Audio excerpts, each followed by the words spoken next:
Welcome back to the Velveteen Rabbit, part 3, and we're going to go up to page 45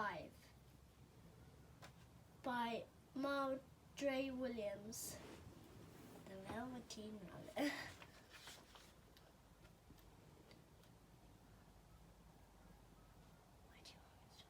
So you finished off with he began to laugh, didn't you? So I have, cried the little rabbit.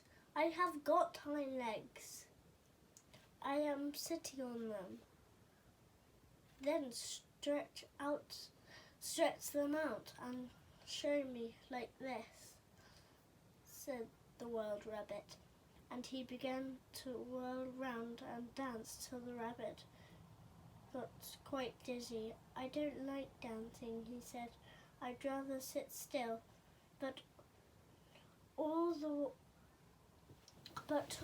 the while he was longing to dance, for a funny new tickly feeling ran through him, and felt he would give anything in the world to be able to jump like these rabbits.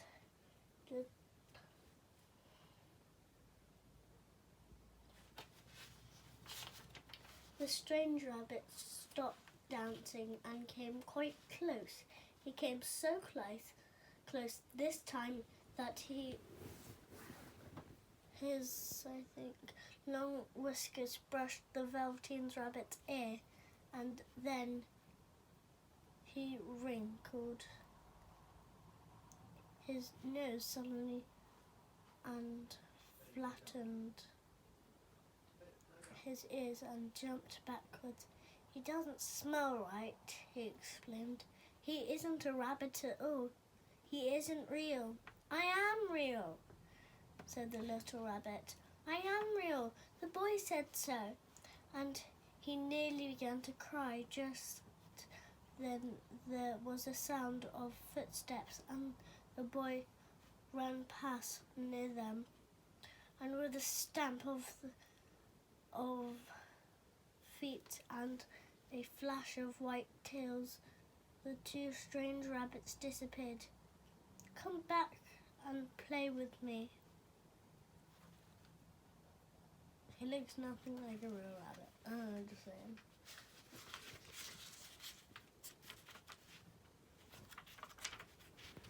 look at the picture. There's the two rabbits and the Velveteen rabbit. There's the two rabbits from the Velveteen now. I'm just copying what my mum said then. Okay.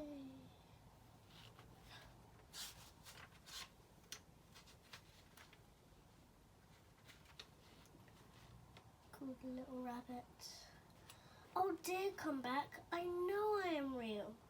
But there was no answer, only the little ants run to and fro. To and fro. It doesn't say fro, Mum. How does it spell it? Fro. Yeah, that is fro. Fro. And the bracken swayed gently where the two strangers had passed. The Velveteen rabbit was all alone. Oh dear, he thought. Why did they run away like that? Why couldn't they stop and talk to me? For a long time he lay very still, watching the bracken and hoping that they would come back.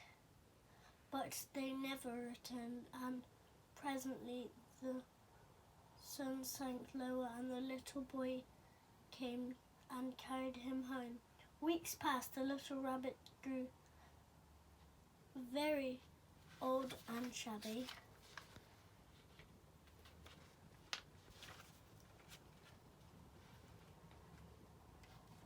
But the boy loved him just as much.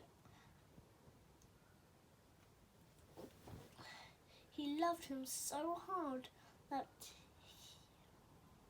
he loved all his whiskers and the pink lining to his ears turned grey and his brown spots faded.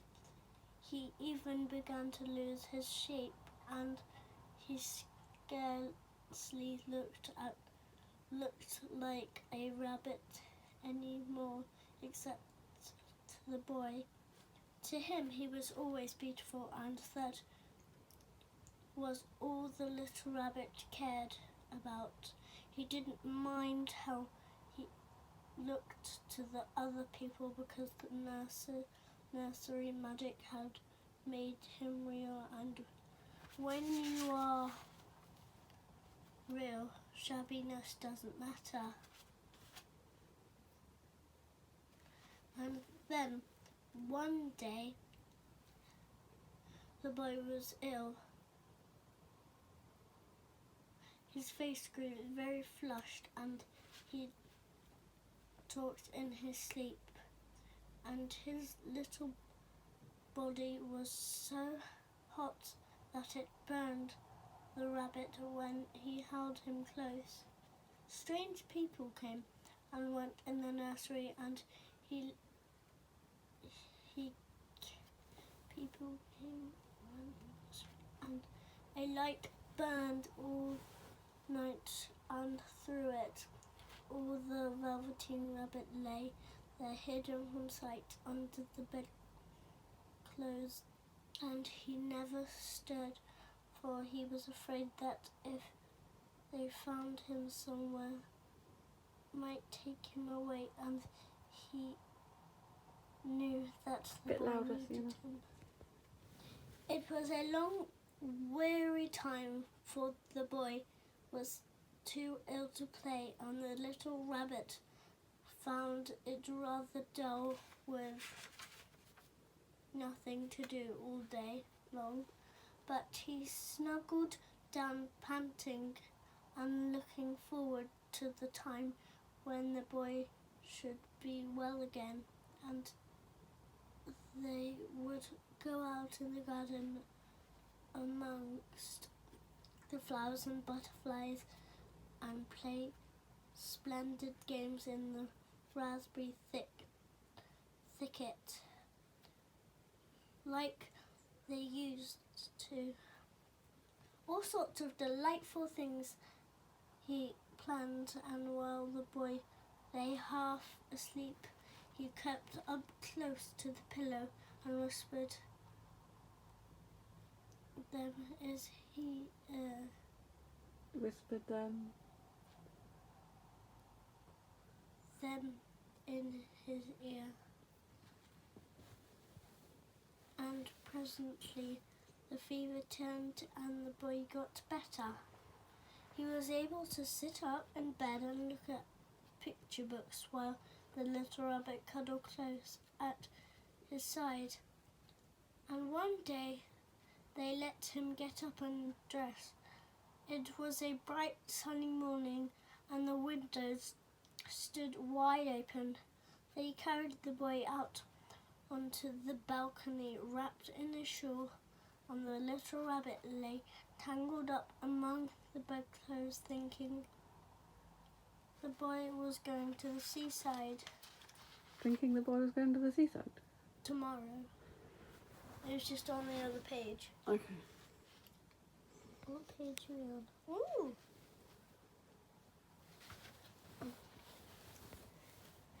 Everything was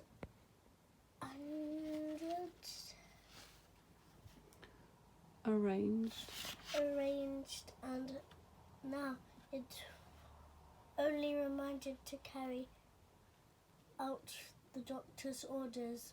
They talked about it all while the little rabbit lay under the bedclothes with just his head peeping out, and listened.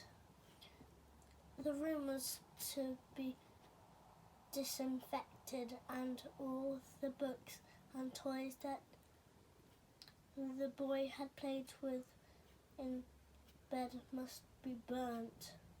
Ah, thought the little rabbit, tomorrow we shall go to the seaside, for the boy had often talked of the seaside, and he wanted very much to see the big waves coming in and the tiny crabs and the sandcastles. Just then Nana caught sight of him. How about his old bunny? She asked. That? Said the doctor. Why, it's a mass of scarlet fever germs. Burn it at once. What nonsense. Get him a new one. He mustn't have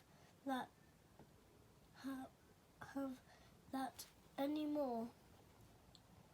And so the little rabbit was put into a sack with the old picture books and a lot of rubbish, and carried out to the end of the garden behind the fowl houses. That was a fine place to make a bonfire. Only the gardener was too busy just then to attend to it. He had the potatoes to dig and the green peas to gather, but the next morning he was promised to come quite early and burn the whole lot. That night the boy slept in a different bedroom, and he had a new bunny to sleep with him. Okay, that was the end. So see you in part 4. And if you like this video, subscribe at everyone on the screen.